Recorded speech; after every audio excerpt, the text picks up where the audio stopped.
Hello दोस्तों, नमस्ते, प्रणाम। तो आज हम लेके आए हैं कजरी गीत, हम और नीलम दीदी। आप लोग सुनना, फुल वॉच करना और कमेंट में बताना गीत कैसा लगा। और गीत तो बहुत ही ऊपर है, महादेव के ऊपर है, सावन का गीत है, कांवरिया गीत है। आप लोग फुल वॉच करना और मज़ा आएगा बहुत। ठीक है।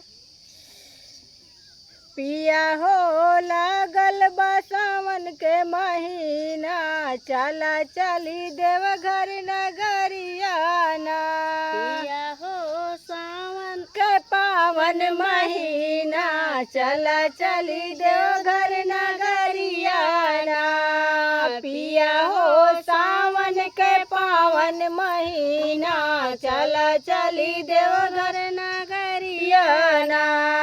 पिया हो सावन के पावन महीना, चला चली देवघर नगरियाना।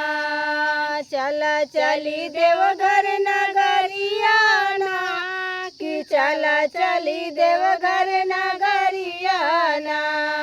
पिया हो सावन के पावन महीना, चला चली देवघर नगरियाना। गंगा जल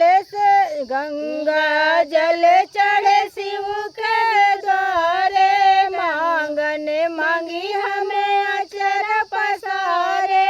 गंगा जल चढ़े शिव के द्वारे, मांगन मांगी हम अचर पसारे। महादेव के लग जय जय करियाना, महादेव के लग जय जय करियाना। पिया हो सावन के पावन महीना, चला चली देवघर नगरियाना।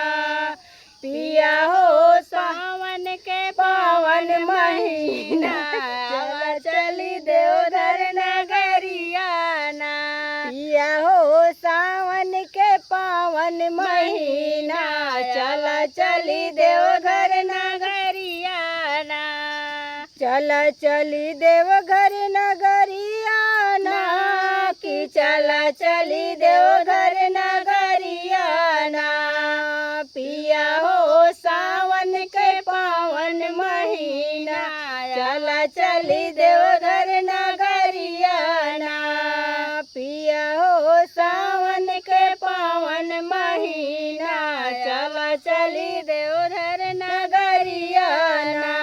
शिव के संग में गौरा विराजे, शिव के संग में गौरा विराजे। ऊपर से सब देवता विराजे, ऊपर से सब देवता विराजे। शिव के संग में गौरा विराजे, ऊपर से सब देवता विराजे।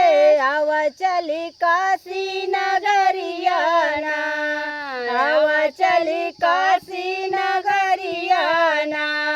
पिया हो सावन के पावन महीना, चला चली देवघर नगरियाना। पिया हो सावन के पावन महीना, चला चली देवघर नगरियाना।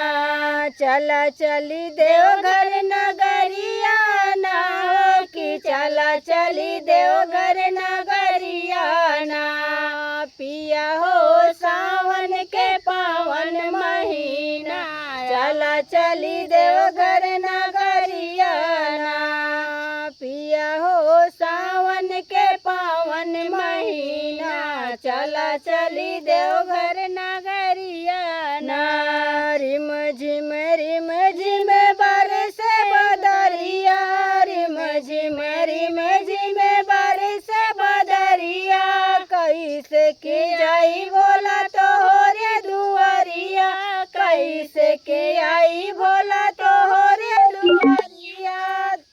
पिया हो दर्शन में लागेला मनवा, चला चली देवघर नगरियाना। पिया हो दर्शन में लागेला मनवा, चला चली देवघर नगरियाना। पिया हो सावन के पावन महीना, चला चली देवघर नगरियाना।